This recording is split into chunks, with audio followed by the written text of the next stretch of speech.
आज हम लोग मुग़ल काल में एक सिस्टम था जब्त एंड जमींदार, उसके विषय में पढ़ेंगे।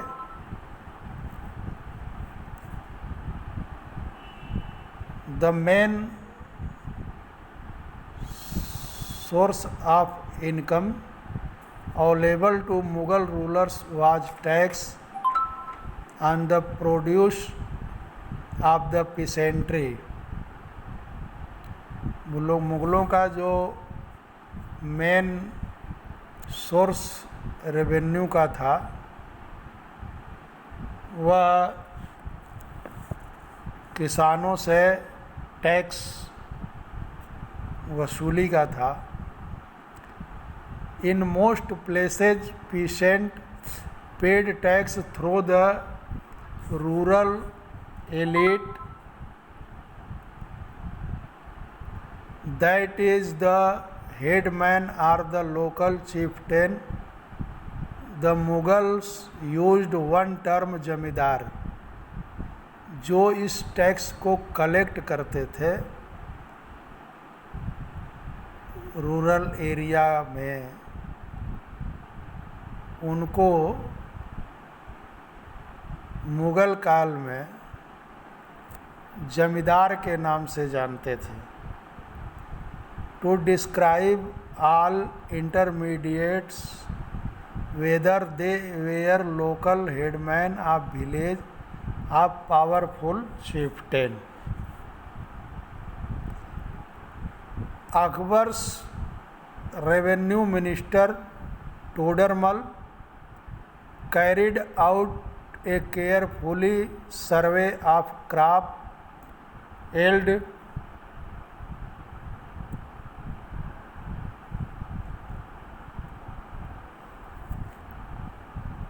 price and areas cultivated for a 10 years period 1570 to 1580। On the basis of the data, tax was fixed on each crop in cash. Each province was divided into revenue circle with its own schedule of revenue rates for individual crop. This revenue system was known as Japti. It was prevalent in those areas where Mughal administrators could survey the land.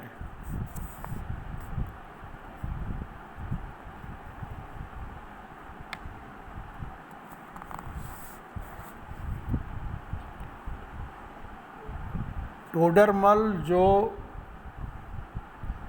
Akbar का revenue minister था, उसने 10 साल का एक जो है पूरा विवरण उसने बनाया एग्रीकल्चर प्रोडक्शन का, प्राइस का, और उन आंकड़ों के आधार पर डेटा के बेस पर प्रत्येक क्रॉप को पर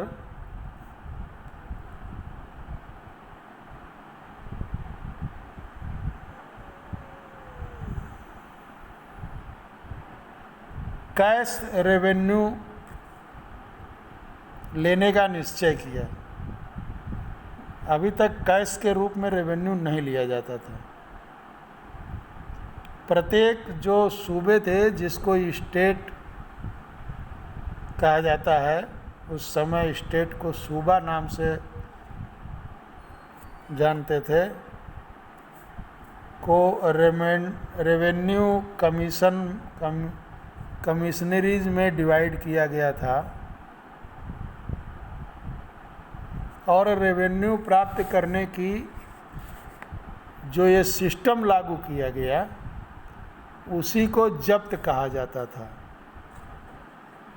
यह उन स्थानों पर ज़्यादा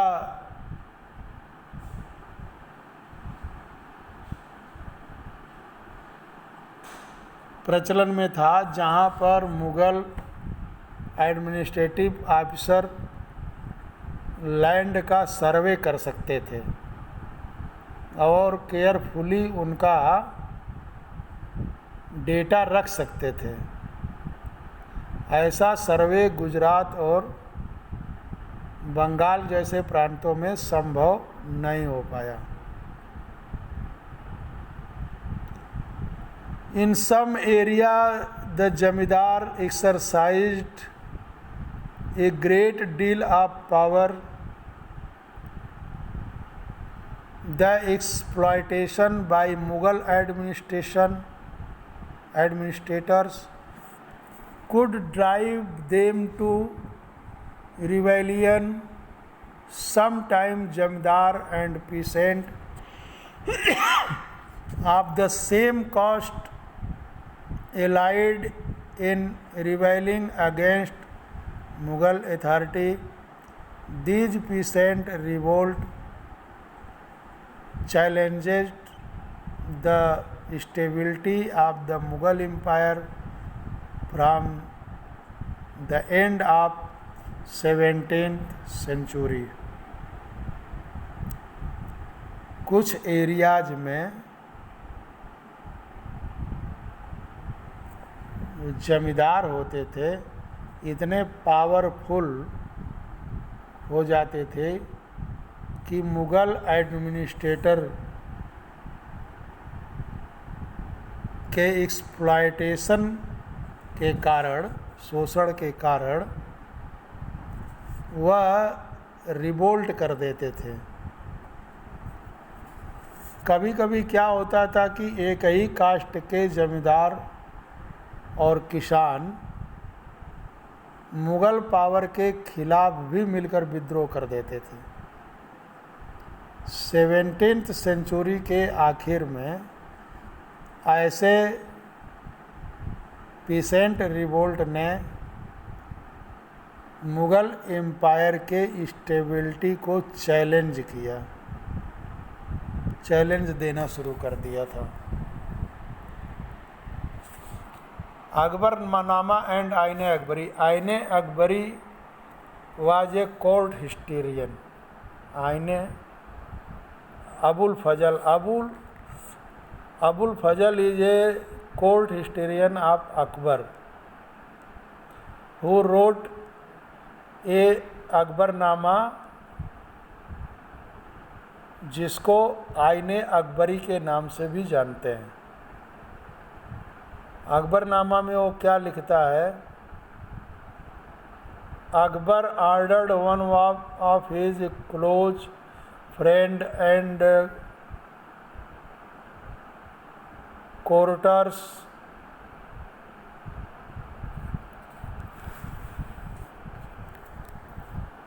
Akbar ordered one of his close friends and courtiers, Abul Fazl Akbar का फ्रेंड भी था और उसका कोर्टर भी था। कोर्टर माने दरबारी, दरबार में जो रहता था। To write a history of his region, मैंने अपने शासनकाल के हिस्ट्री लिखने का आर्डर अकबर ने अबुल फजल को दिया। Abul Fazl wrote a 3 volume history of Akbar reign titled Akbarnama, मैंने अकबर के शासनकाल का जो अबुल फजल ने इतिहास लिखा है उसी को अकबरनामा के नाम से जानते हैं, titled Akbarnama. The first volume dealt with Akbar स्नेक्टोरस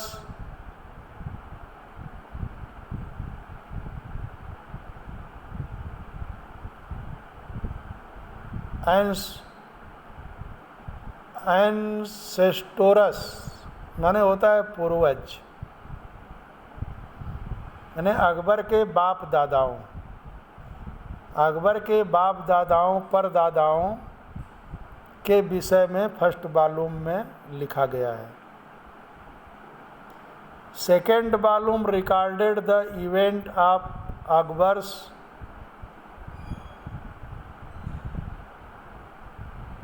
resin. Second volume में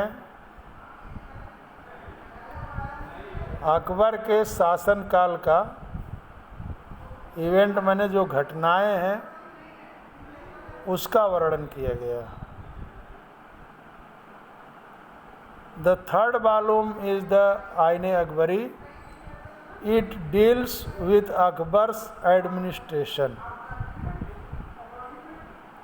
अकबर के एडमिनिस्ट्रेशन के विषय में थर्ड वॉल्यूम में अबुल फजल ने लिखा। एडमिनिस्ट्रेशन में जैसे household, army, the revenue and the geography of his empire. It also provide rich details about the tradition and culture of the people living in India.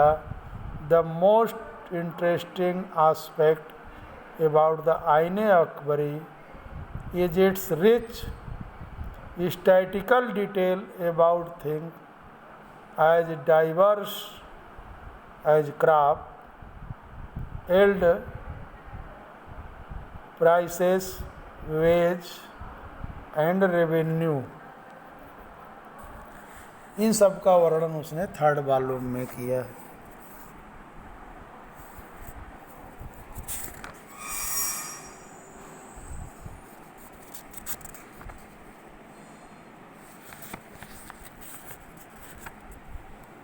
A closure look Akbar politics. Akbar की जो भी policies थी उसके विषय में यहाँ हम लोग समझेंगे कि अकबर की पॉलिसीज क्या थी। The broad feature of administration were laid down by Akbar and were elaborately discussed by Abul Fazl in his book The Akbarnama, in particular in its last volume The Aine Akbari।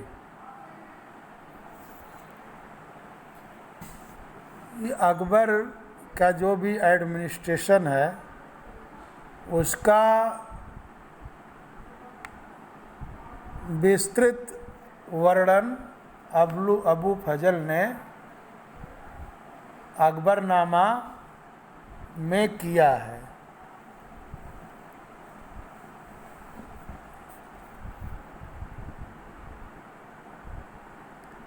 Abul Fazal explained that the empire was divided into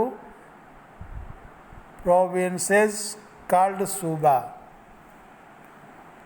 Abul फजल लिखता है कि जो provinces का डिवाइडेशन था उसको सूबा के नाम से जानते हैं या जानते थे। गवर्नमेंट बाई ए सूबेदार who carried out both political and military function. Each province also had a financial officer or दीवान।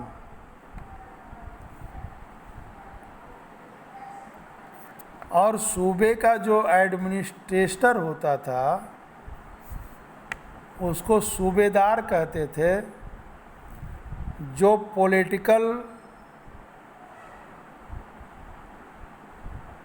और मिलिट्री दोनों तरह के फंक्शन को वह देखता था।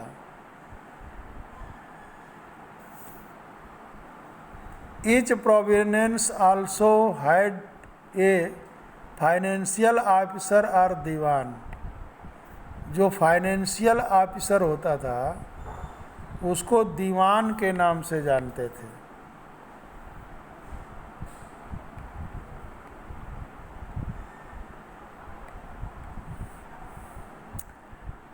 For the maintenance of peace and order in his provenance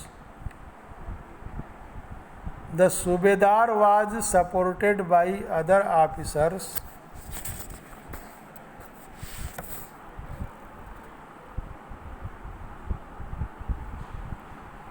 such as the military paymaster Bakshi. Paymaster means होता है वह officer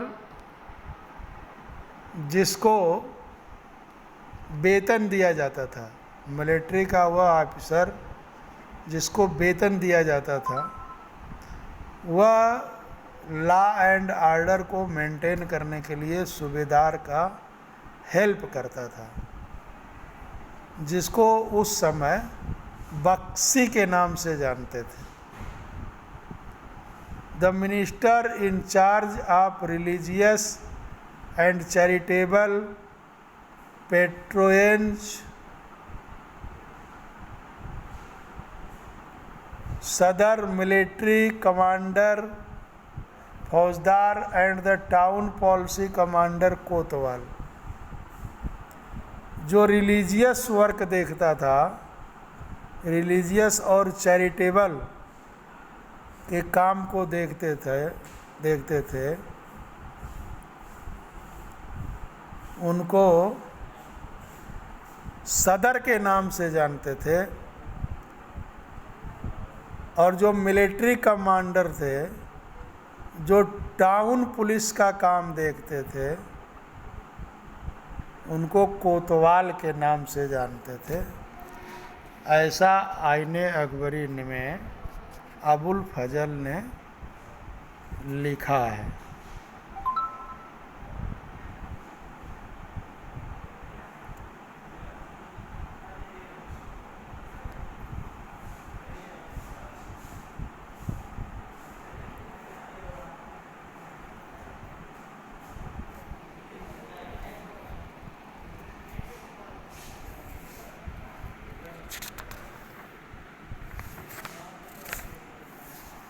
Akbar's noble commanded large armies and had access to large amount of revenue. While they were loyal, the empire functioned efficiently, but by the end of the 17th century, many nobles and built independent network of their own. Their loyalties to the empire were weakened by their own self-interested.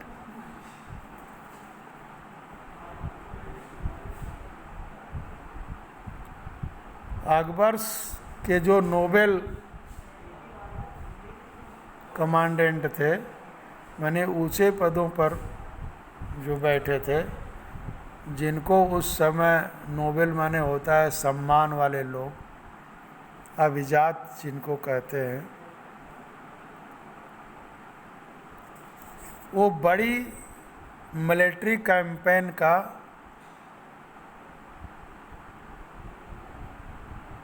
Leadership करते थे, नेतृत्व करते थे।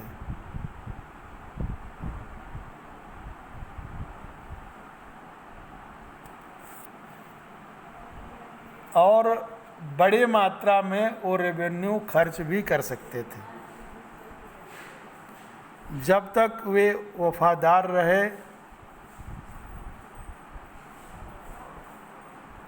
While they are loyal, माने वफादार, वो empire के प्रति जब तक वफादार रहे। एम्पायर का कार्य सक्सेसफुली चलता रहा, परंतु 17th सेंचुरी के अंत तक कई नोबेल ने अपने इंडिपेंडेंस नेटवर्क को बनाना शुरू किया या बना लिए थे। एम्पायर के प्रति उनकी लॉयल्टी जो है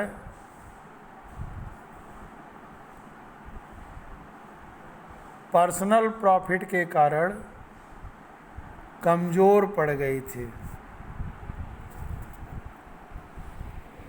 इस तरह से यहीं पर इस वीडियो को हम विराम देते हैं। आगे चर्चा अगली वीडियो में हम लोग करेंगे। Thank you.